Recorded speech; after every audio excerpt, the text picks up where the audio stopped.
21 साल की लड़की, हाथ में बैग और आंखों में सुनहरे भविष्य के सपने। लेकिन किसे क्या पता था कि बेगूसराय के रेलवे स्टेशन से शुरू हुआ ये सफर उसकी जिंदगी का आखिरी सफर हो जाएगा।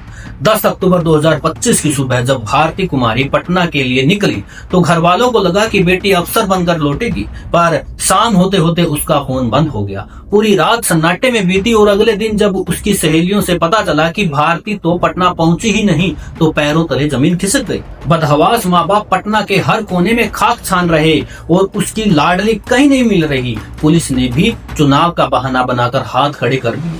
फिर आता है 15 अक्टूबर का वो मनहूस दिन जब बेगूसराय के ही एक सुनसान खेत में एक लावारिस लाश मिलती है।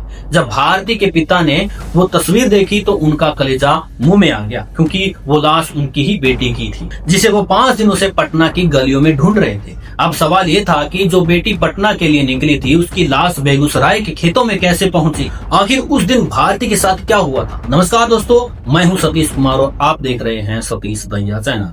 तो भाई, ये वीडियो आपके लिए बहुत इंपॉर्टेंट है, इसे जरूर देखना पूरा।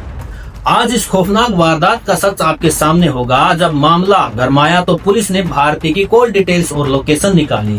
यहीं से कहानी में एक बड़ा मोड़ आया। भारती की लोकेशन 10 तारीख को पटना के किशनगंज में मिली, लेकिन वो अपने कमरे में नहीं बल्कि किसी और के पास थी। आखिरी कॉल गौतम नाम के एक सरकारी टीचर को की गई थी। पुलिस जब गौतम के पास पहुंचती है तो उसने पहले तो अनजान बनने का नाटक किया और स्कूल के रजिस्टर और सीसीटीवी दिखाकर खुद को बेगुनाह साबित करने की कोशिश की, पर मोबाइल टावर कह रहे थे कि उस रात भारती और गौतम एक ही जगह थे। जब पुलिस ने गौतम के घर के पास लगे कैमरे खंगाले तो सच पानी की तरह साफ हो गया।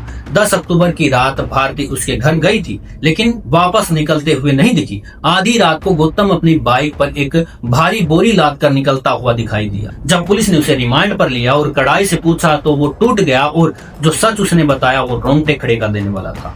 गौतम ने बताया कि उस रात दोनों साथ थे, सब कुछ ठीक था, लेकिन तभी उसे भारती के फोन में कुछ ऐसी तस्वीरें दिखी जिसने उसे हैवान बना दिया। भारती की किसी और के साथ नजदीकी देखकर गौतम का खून खोल गया और उसने गुस्से में आकर भारती का गला घोंट दिया। भारती उसे अपनी जरूरतों के लिए इस्तेमाल कर रही थी और यही बात गौतम बर्दाश्त नहीं कर पाया। हत्या करने के बाद उसने लाश को बोरी में भरा और सबूत मिटाने के लिए उसे बेगूसराय के खेत में फेंक आया ताकि शक भारती के दूसरे दोस्तों पर जाए।